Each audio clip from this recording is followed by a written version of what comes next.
morning at welcome na naman sa ating Mr. Boss Amo Vlog. Same place, same time.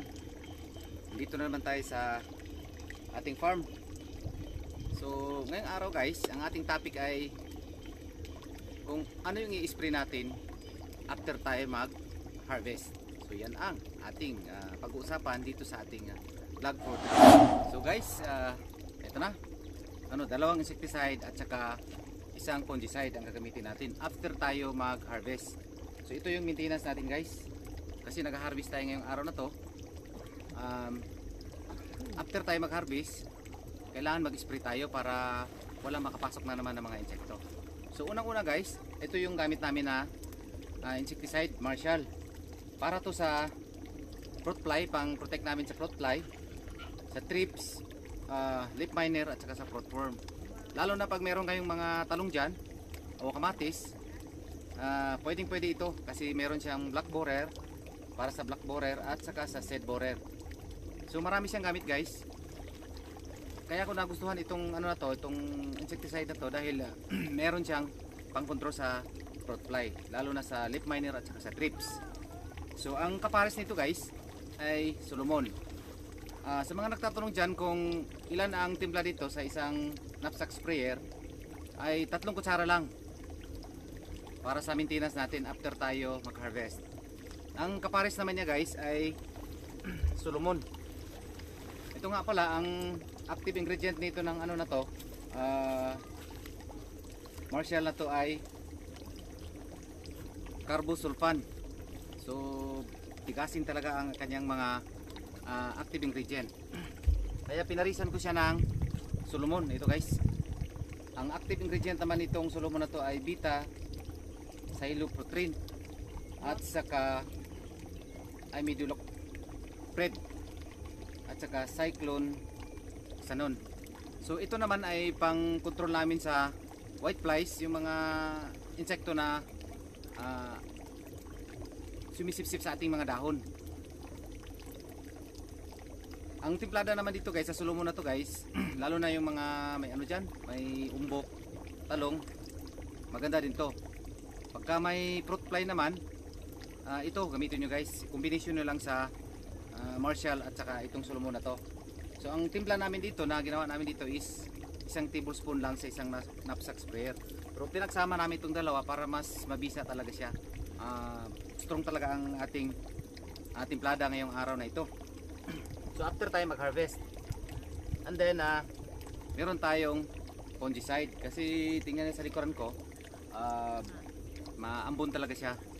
So ang maintenance din namin para iwas anthracnose tsaka walang blight. So papakita ko sa inyo mamaya kung update dito sa SAP 75WP na to. Ang active ingredient naman nito ay dalawa, mancozeb plus carbendazim. So isang drum, 200 liters na tubig, isang ganito ang itimpla ninyo. Pag maintenance lang o knapsack lang gagamitin nyo, isang kutsara lang pwede na siya. Isang kutsara kalahati hanggang 2. Maintenance lang siya kung walang symptoms na makikita ninyo sa inyong mga pananim. So yan lang muna guys ang papakita ko sa inyo ngayong araw na to. Dahil after mag-harvest, ito na yung mga gagamitin natin. 3 na, itong 3 na to. So nung una, ang ginamit natin ay acephate at saka abamectin. So malalaman din yan, panoorin yung i-upload kong video. So yan lang muna guys, update ko kayo sa harvest namin ngayon kung ilang harvest. And then yung nakaraan naman, third harvest natin, nakakuha lang tayo ng 252 kilos. So per kilo ay nagkahalaga lang siya ng 120 per kilo. So yan lang muna sa third harvest natin. Magbabalik ang inyong Mr. Boss Amo Vlog right after mag-harvest kami. So ito na guys ang update sa ating atsal. Ayan, mas lalo siyang nag-green na nag-green. Bumata yung ating atsal. So comment lang kayo guys kung meron kayong nakikita na mga problema para ma-address naman natin yung mga tanong ninyo. Malutasan naman natin yung inyong mga tanong, may problema. So ayan siya oh. So bumabata siya ng bumabata. Mga maliliit yung bunga niya. Yan. Tuloy-tuloy pa rin. So ang pagdilig namin dito, every week after harvest, nagdidilig talaga kami ng Netrobor at saka Yara Winner ang ano namin. So mataas ang kaniyang potassium content at saka nitrogen, calcium, nitrogen. May nitrogen siya konti. So yan lang muna, update ko muna sa inyo sa ating atsal. Kaya tuloy kami mag-harvest ngayon. So kung may mga comment kayo guys, i-comment nyo lang sa baba dahil sasagutin natin para sharing naman tayo doon sa mga farm natin, problems. Baka na-experience na namin yung mga tanong ninyo, at least makatulong naman sa inyo. So yan lang muna, harvest muna kami.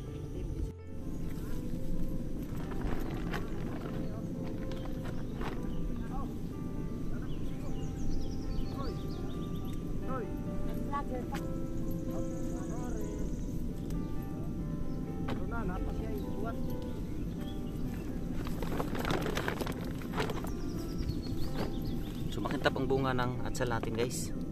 Kasi ginamitan natin siya ng buron. Saka meron tayong mga secret ingredients na ginamit dito. So i-comment nyo lang guys kung ano yung secret ingredient para sabihin ko doon sa description box. So malinis siya sa ilalim, di ba? Kasi nag-pruning tayo. Perfect pruning yung ginawa natin. Yan.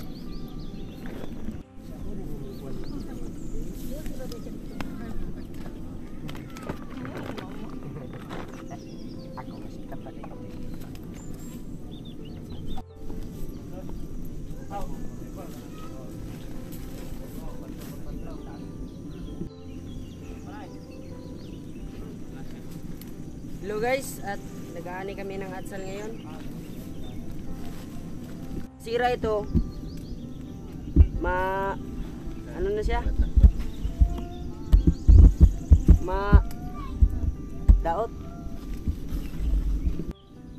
Ya, ang gato din naman turintingan tong duha ka kuan. Ha? Pagi ang lugar ngayon. Wala talagang mapili, walang araw. Fix naman. 1,600 ang elevation ng ating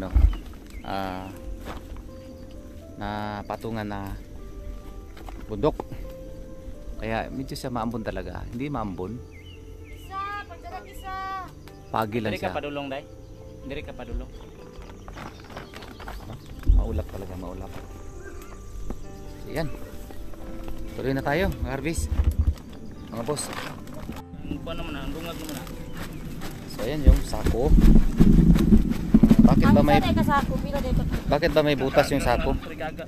Kailangan kasi meron siyang breather o makahinga yung ating mga atsal.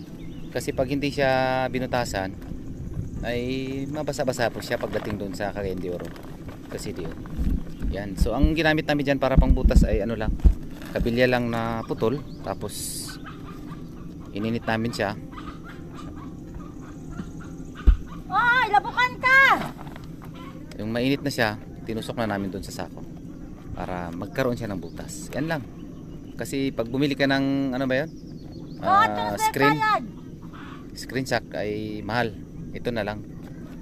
Bili lang namin to kay Bossing Carlos na 10 piso. Eh, nakatipid tayo. Utang pa ni utang. Ni halin bayad.